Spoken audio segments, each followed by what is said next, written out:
रतिया सुहाग के गईले भातार खेला राती भर जाग के आरे बतिया कहिले सखी रतिया सुहाग के गईले भातार खेला राती भर जाग के नैहर के चीज पूरा दिहले उगिज सफगार दौड़ा दिहले चढ़ी के जगह पर सखी भातारे हुम चा दिहले चढ़ी के जगह पर सखी भातारे हुम चा दिहले चढ़ी के जगह पर सखी भातारे हुम चा दिहले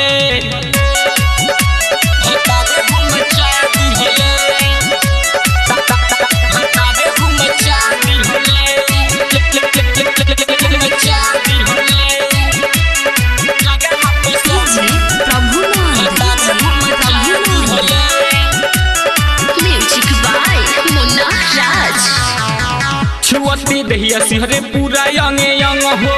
कैले भातारे खूब पलंगे पर जंग हो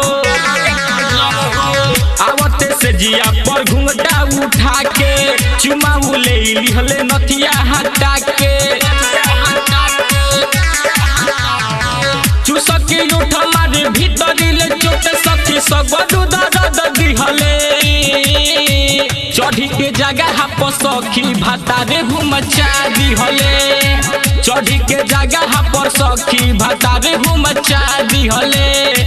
चढ़ी के जगह पर सखी भातारे हुम चा दिहले भातारे हुम चा दिहले भातारे हुम चा दिहले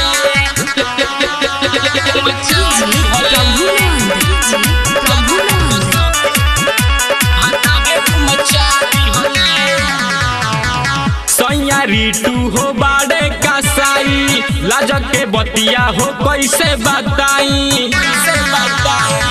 राइटर पवन से हम कितना लजाइले कैसा हूँ गोली हम दर्द के मंगाइले टूटे बदन सखी बथता जो बन उत पानी चुआ दिहले चढ़ी के जगह पर सखी भातारे हुम चा दिहले चढ़ी के जगह पर सखी भातारे हुम चा दिहले चढ़ी के जगह पर सखी भातारे हुम चा दिहले आदि बतिया कहिले सखी रतिया सुहाग के गईले भातार खेला राती भर जाग के नैहर के चीज पूरा दिहले उगिज सफगार दौड़ा दिहले चढ़ी के जगह पर सखी भातारे हुम चा दिहले चढ़ी के जगह पर सखी भातारे हुम चा दिहले चढ़ी के जगह पर सखी भातारे हुम चा दिहले राज स्टूडियो स्टेशन रोड सुगौली।